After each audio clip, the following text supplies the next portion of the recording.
इस वीडियो में हम लोग कौमार वृत्त की नियुक्ति व परिभाषा जानेंगे। तो हम लोग देखते हैं कि कौमार वृत्त है उसकी नियुक्ति क्या है। तो इस तरह नियुक्ति आचार्य चक्रपाणी ने सुश्रुत संहिता पर टीका करते हुए बताया है कि कुमाराणाम वृत्ति धारणम पोषणम च तस्येदम इति कौमार वृत्यम। अर्थात इसका मतलब क्या हुआ, यहाँ कुमार का मतलब जो 16 वर्ष तक की आयु तक के जो बच्चे होते हैं उनको कुमार कहा जाता है। तो जो कुमार होते हैं उनकी सेवा, वृत्ति का यहाँ अर्थ होता है सेवा, धारण एवं पोषण करना ही कौमार वृत्ति का विषय है, या इसको कहते हैं कौमार वृत्ति है। तो अब दूसरा टीका देखते हैं चक्रपाणी का, जो कि चरक संहिता पर है। कुमारस्य भरणम अधिकृत्यम कृतम कौमार भृत्यम। कुमारस्य भरणम अधिकृत्य कृतम कौमार भृत्यम। अर्थात जिस तंत्र के अधिकार में या जिस तंत्र के अधिकृत्य कुमार के भरण का विषय हो वह कौमार भृत्य है। तो वही बात आ गई कि जिस तंत्र के अधिकार में कुमार के भरण का विषय हो वह कौमार भृत्य है। अब हम लोग देखेंगे कौमार भृत्य जो अष्टांग आयुर्वेद बताया गया है उसमें जो हमारे बृहत त्रयी के जो रचनाएं हैं, जैसे कि सुश्रुत संहिता, चरक संहिता, मतलब कि अष्टांग हृदय, अष्टांग संग्रह, वाग्भट संहिता, आचार्य वाग्भट द्वारा रचित, ये सब सारी संहिताएं अष्टांग हृदय, अष्टांग संग्रह में, वहाँ पे कौमार भृत्य का मतलब कि जो किस स्थान पे उसको अष्टांग आयुर्वेद में रखा गया वो हम लोग आगे देखेंगे अभी।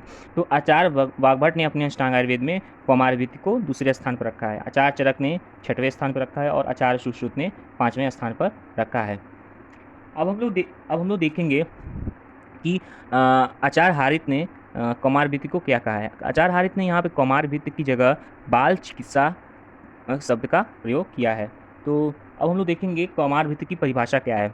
आचार्य सुश्रुत के अनुसार सुश्रुत संहिता 1:17 का श्लोक ये है, जिसमें बताया गया है कि कौमार भृत्यम नाम कुमार भरण धात्री क्षीर दोष संशोधनार्थम दुष्ट स्तन्यग्रह समुत्रांच व्याधिम उपशमनार्थम। इसका मतलब क्या हुआ कि कुमार जो 16 वर्ष तक के आयु के बच्चे हैं उनका भरण, ठीक है, भरण यानी पोषण उनका, ठीक है, भरण। धात्री से यहाँ मतलब है जो शिशु को दूध पिलाने वाली होती है, या जो सीधे हम लोग कहते हैं जो माता जो शिशु को दूध पिलाती है, उसके क्षीर दोष को दूर करना। कैसे? संशोधन यानी शोधन के द्वारा इसके क्षीर दोष को दूर करना।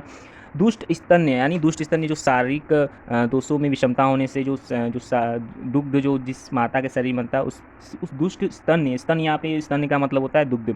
तो उससे उत्पन्न बच्चों में, क्योंकि शिशु जो होता है वह दूध पे ही शुरू की अवस्था होती है, वो दूध पे ही ज़्यादा डिपेंड रहता है, माता के दूध पे ज़्यादा डिपेंडेंट रहता है। तो माता के दूध में जो विकृतियाँ होगी वो विकृति शिशु के भी शरीर में जाएगी, किस माध्यम से? दूध के माध्यम से। तो दुष्ट स्तन्य ग्रह यहाँ पे क्या है, सीधे मतलब समझिए कि आगंतुक जो व्याधियाँ हैं उसको ग्रह दोष समझाए कि दुष्ट स्तन्य ग्रह समुत्रांच व्याधि उपशमनार्थम। दुष्ट स्तन्य से, दुष्ट ग्रह से उत्पन्न व्याधि के समन का विषय जिस तंत्र में है उसको हम लोग कहते हैं कि कौमार भृत्य। उसको हम लोग किस नाम से जानेंगे? कौमार भृत्य। जिस तंत्र में कुमार का भरण, धात्री क्षीर दोष का शोधन, हाँ, दुष्ट स्तन एवं दुष्ट ग्रह से उत्पन्न व्याधि के शमन के विषय में चर्चा हो, वह क्या है? कौमार भृत्य है, ये आचार्य सुश्रुत के अनुसार।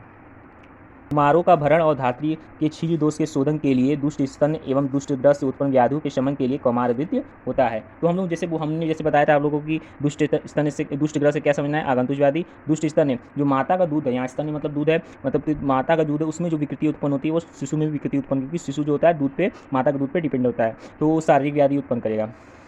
तो अब हम लोग देखते हैं आचार्य हारित के अनुसार आपका जो कौमार भृत्य की परिभाषा है वह क्या है।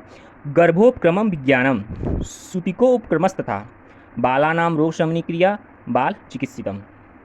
अच्छा, जब गर्भ धारण हो जाए, शुक्र शोणित का संयोग हो जाता है, उस जब गर्भ उत्पत्ति हो जाती है तब उस समय से लेकर शिशु के जन्म तक के समय का जो विषय होता है उसका संपूर्ण ज्ञान, और जब शिशु का जन्म हो जाता है तो उसके बाद सूतिका में कई सारी विकृतियाँ उत्पन्न होती है, तो सूतिका की परिचर्या तथा सूतिका में उत्पन्न विकार की चिकित्सा का ज्ञान।